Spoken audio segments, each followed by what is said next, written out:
September 3rd, 1965, 18-year-old Norman Muscarello is hitchhiking home near Exeter, New Hampshire when he encounters a hovering, silent object. Huge, red lit, and terrifying.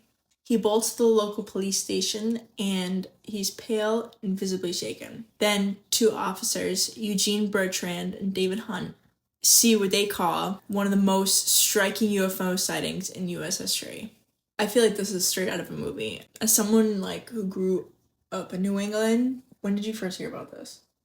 I don't know, honestly, I hadn't really, I don't know, I hadn't really heard about it until we kind of, I've seen the aliens and stuff around Right. downtown Exeter and stuff, but I never really looked into what that was for or anything like that. So I honestly I didn't really know about this until I think you were the one that showed me something about it, maybe a year I or think I something was. ago on TikTok. Right. And that was the first time I'd actually heard about it. So, I went to middle school in Exeter and everything, and so I've been to Exeter a million times, been through Exeter a million times, and I didn't even know about that. So I don't know, that's really interesting. I find it super interesting. I don't know, I'm interested to Yeah. learn more. So if we want to start Definitely. getting into what was going on. Who was Norman Muscarello? Norman had just graduated high school that summer and he was waiting to enter the Navy. He was hitchhiking late that evening along Route 150 near Kensington, just a couple miles from Exeter. He spotted 5 bright red lights hovering above trees, and it was lighting up the fields and houses all around it. Initially, he thought it was an emergency, and he soon realized it wasn't. Then he felt the object pulling in closer. He started to kind of freak out, and he drove into a ditch, ran to a nearby house, and obviously people weren't answering their doors because Yeah. why would Some they? crazy guy just drove into a ditch outside your house. And he ended up flagging down a car to get police attention. That's how bad it freaked him out. I just don't understand why he needed to drive into the ditch, or if that was an accident. The And- way the way the way it's said, it sounds like he was all right, I gotta get into this ditch here. Maybe he was trying to hide from the UFO in the ditch or something. I don't know. When you see an emergency vehicle coming, obviously you pull over to the side of the road, but you don't just drive into the ditch. I don't know. This kid's 18 at the time, Yeah, I keep forgetting that. For some reason in my head, he's an old man. I don't know. Well, he is now, and we saw the know. videos, and he's still sticking by his story. So obviously he called the police. So we're gonna get more into the police involvement now. So Officer Reginald Scratch Toland. Right. Tell us what Scratch is. Scratch took Norman's report and called in Officer Bertrand, who earlier encountered a woman in her car, terrified, also followed by a huge object with flashing red lights for about 12 miles. Bertrand drove Norman back to the site, and soon they saw it too. So we're hearing of a woman also who experienced something similar, and we're hearing of Scratch, Officer Reginald Scratch Toland, also I guess seeing it. Oh, and Officer Bertrand, I guess they also saw it too. So I don't know. What do you think about that? It's a little bit more credible than just one 18-year-old kid seeing it. Right. It's weird that it happened once, but twice. I don't know, a couple times, a couple different people are reporting it. So And these people are adults. I mean, honestly, the I police shouldn't even officers. say that because 18-year-olds are adults, and yeah, that's true. I just mean they would be more accustomed to dealing with a circumstance like that. Obviously because he's freshly 18, obviously he was panicked and ended up crashing and then running to people's houses frantically, then waving down cars, which is okay. You know what I mean? He just wasn't sure how to handle it. But these people would be better equipped and they're freaked out, Right, and the other thing you have to think of, not that every police officer is super honest or anything, but old Scratch there and Bertrand, they're on duty, so not that means that they're actually going to, but you know what I mean, they're supposed to be following the rules and reporting everything exactly how it happened and Right. stuff like that. So for it to come from an official, it makes it I feel like it makes it a little bit more believable, at least. So let's get back to what Norman was doing. So Norman was going and flagging down the police. So once he got Officer Bertrand's attention, he led him into that field. So as horses began neighing, dogs were barking, they ended up seeing it. A dark barn-sized object about 100 feet away and 100 feet above ground, swaying silently with flashing red lights cycling rapidly. So Officer Bertrand drew his revolver and then ended up reholstering it. But he was ready. He was ready for sure. So they called him back up. Officer Hunt arrived. He drew his revolver and put it right back. He also witnessed the object before it slightly rose over the trees and vanished. So the officer they called to the scene, he also saw it before it left. All three of them filed separate reports immediately after this. So that's another person, Officer Hunt. And obviously we got a lot more details about the thing. I like how, dude, that's such a funny detail. Like Bertrand, he sees this barn-sized object hovering silently, and he's like, all right, I'm going to get out the old fucking whatever you call it, the old revolver. And then he sees it, he's sitting there thinking, and he's like, yeah, thought better of it. It would, you know what I mean? He's just like, yeah, you know what, that's not even going to do anything. So I don't know, when Bertrand can't do anything about it, I mean, then you're kind of out of luck, unfortunately. But I don't know. Anyways, jokes aside, that's pretty interesting that there's another officer now and they're all filing reports. So right. They're sticking by what they're saying, and they're putting their job on the line and their livelihood by filing a report and sticking by it. So that means they're another level of people that, you know what I mean, are making it seem a little bit more believable, I guess. I don't know. It's just crazy to think about how big it is if it, you know what I mean? If it's true, being a barn. So I mean, that's a really that's what I'm saying. Such an interesting way to barn-sized object. I mean, it's fucking rural New Hampshire. So I mean, that's how they're, you know what I mean? I guess that's how they're measuring things. They're yeah, I don't know. It's about the size of a barn. I don't know. I mean, I don't know. That just makes it sound so unserious to me, honestly. The fact that they described it as a barn size. But I mean, it's huge.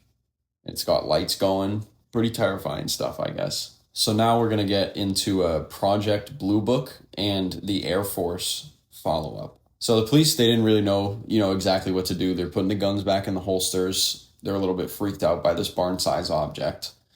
So the police chief contacted Pease Air Force Base, which sent investigators Major Griffin and Lieutenant Brandt.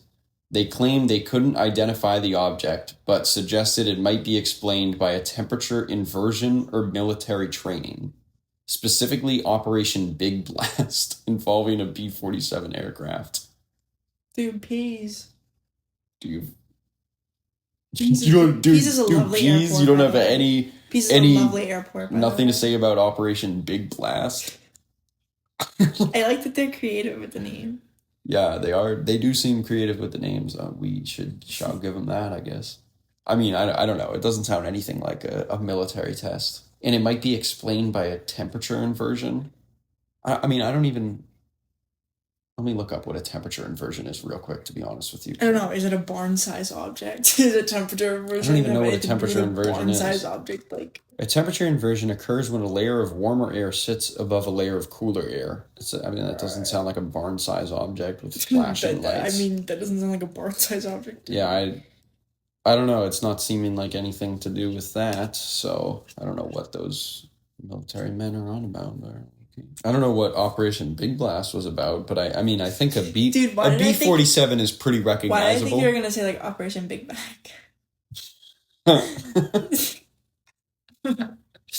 Operation Big Bang. Yeah. A B-47 is pretty identifiable, and I feel like one of the police officers, one of the many civilians or whatever, somebody would have been no, that's clearly a B-47. You know what I mean? And B-47s don't just hover there, So I don't know if what the witnesses and all these people are saying is correct. It doesn't sound anything like Operation Big Blast. No, I'm getting that vibe too. The witnesses, I was going to say of the crime, of the incident. So Bertrand and Hunt, Officer Bertrand and Hunt, sent letters to Project Blue Book, disputing the official explanation, emphasizing the silence, the lack of wings or a tail, and the object lighting up entire fields and houses.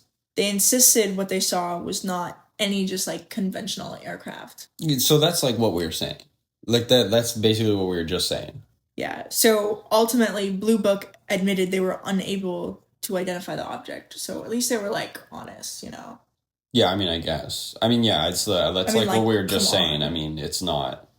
Yeah, there's no. They didn't see any wings or tails. I mean, dude, to be honest with Jesus you, Christ, right now, like all.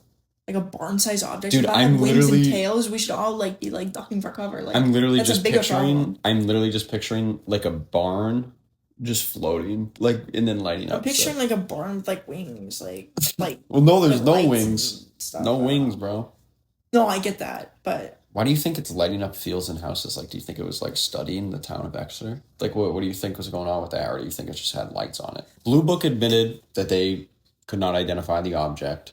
So here's a possible, this is not from them, just a possible explanation. In 2011, skeptic Joe Nickel and retired Air Force pilot James McGaha proposed the object was actually a KC-97 tanker used for mid-air refueling. The flashing lights, boom design, and behavior fit. Lights flashing in the same 1, 2, 3, 4, 5 pattern Muscarello and others described, with the boom fluttering like a leaf in the breeze.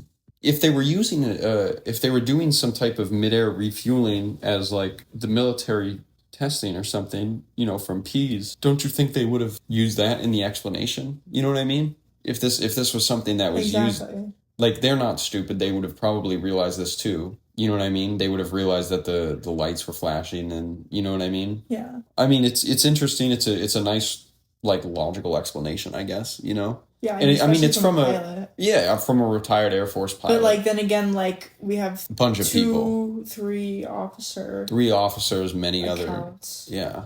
I don't know. I don't like super buy this as an explanation, but it's nice to have like some type of. It's nice to think about, you know, some type of logical explanation for stuff that seems impossible sometimes. I just can't get over barn size. Like, what kind of barn are we talking? Like, I'm thinking about like a pretty good sized barn. This barn takes up space. This whole incident inspired John G. Fuller's bestseller Incident at Exeter and remains one of the most well documented U.S. UFO events. Exeter now hosts an annual UFO festival featuring alien costume contestants, speakers, and they sell themed patches.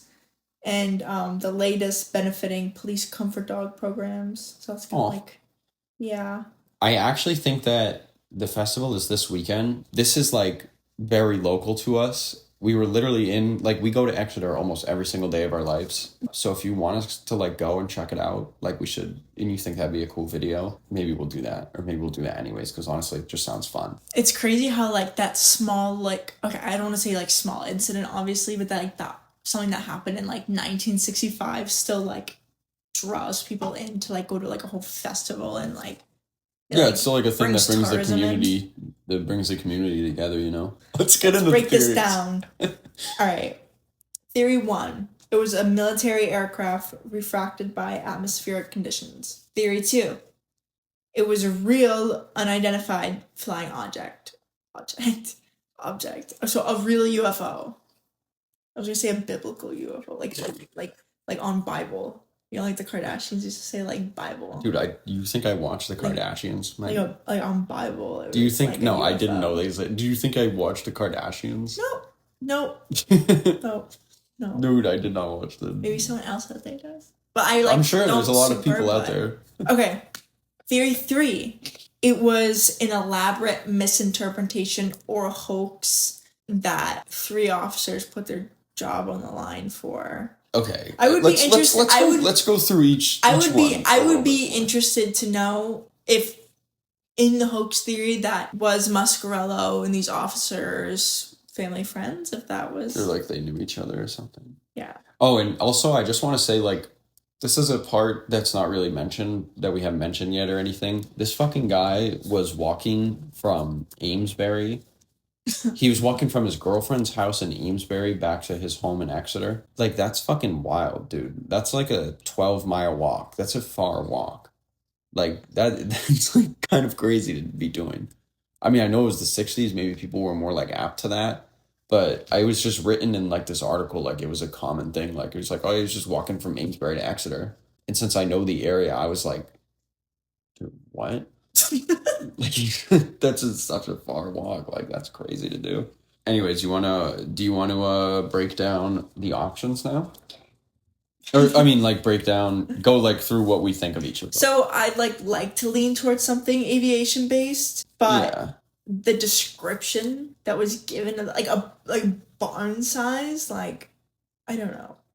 I mean, military planes are big, like, but what I think really But like, why makes would it it just not, be chilling there? Like, yeah, in, what like, makes it not sound like why a was it, like, on the military loose? thing is the fact that, I don't know, like, it was stationary, it was silent. I mean, military planes are definitely not silent. You know, the fact that it didn't have wings, that's obviously, like, I don't even know, like, how much do you even believe in aliens? Like, do you even think, like, UFO sightings are, like, a real thing on Earth? Like, because, I mean, I kind of, like, I mean, I think Honestly, it'd be kind of ignorant to assume that there's not aliens, but I don't, you know what I mean? I don't know how much I believe that they've been to Earth. That's kind of hard to believe sometimes, but it's interesting to think about for sure. honestly, with like the percentage that like we're even here and how smart like some people are here, the ability for that to be recreated somewhere else and maybe it's worse somewhere else or better, like I think isn't within like the realm of possibility. Yeah. But I'd like to say I don't want to say they look like a green alien. They're like green and like this like Yeah, it could be any they type could of be life. very well, but like I mean honestly a lot of people say like underwater is where like there are real aliens because there are these creatures like so far deep Yeah, that that's scary. they literally never see sunlight. No one has ever like I hate the identified ocean. them. Like those are technically like aliens to us. You know what I mean? Kind of, yeah, they are there, yeah. I'd love to have an example. I'd love to like do some more research into that. Yeah, so I guess I'd say yeah. I'd love to like find where this happened in Exeter. I wonder if we can find the exact like coordinates of We like should. where I this think- happened and we can go explore that. 'Cause we've been exploring to Exeter, but like obviously not to this spot. If you had to pick one, what do you think it was? Honestly, I'm gonna have to say like UFO, and I want to say like I don't stand very sturdy on that statement, but I lean towards it more than anything else. Yeah. Yeah. I think it was some type of, I don't know how much I think it was like a hoax, but maybe it was like some type of misinterpretation, or maybe it was a hoax from the first guy there. Like, maybe, you know what I mean? Maybe he was kind of like fucking around, and then like he got the officers freaked out, and then the officers got each other freaked out, and they saw some type of weird plane from Peas or something. I don't know. But I I don't know. I really have no idea. Maybe we should go there and find out for ourselves if we get abducted or not, and then we can determine what it was. Because I honestly have no idea. And neither does anybody else, because it's unsolved, so I guess that's okay. The one thing that we haven't really talked about much since we like said at the beginning, do you think it had anything to do with like the atmospheric like optics? You remember what I said at the beginning there? I mean, like, I don't think that has anything to do with it. I think that'd be kind of a crazy way to assume. To like, I mean, explain like, that I off. would say yes if I had heard other scenarios of like that description. Maybe, yeah. I'd be like, okay, I could kind of see that, but like, The Exeter incident remains one of the most interesting and compelling UFO cases in the history of our beautiful state, New Hampshire. Witnessed by a credible team and 2 police officers, actually 3 police officers, which are probably a little bit more credible than the teen. he was 18, about to be 18. He was 18. He was 18 when I'll it say happened. he's credible. It was documented and analyzed by multiple different people, authority figures, the Air Force. But there's still no conclusive explanation to this very day. Nothing at all. Let us know what you think of Norman, Officer Hunt, Officer Bertrand, and what they actually saw that night. And share your take. Do you think it was the military, misidentification, Aliens. the weather, or Aliens. something else entirely? Let us know. Thank you. And if you've been to the Alien Fest, Yes. let us know how it is. Just let us because know. it would tell us if we should go or not. Nice to be in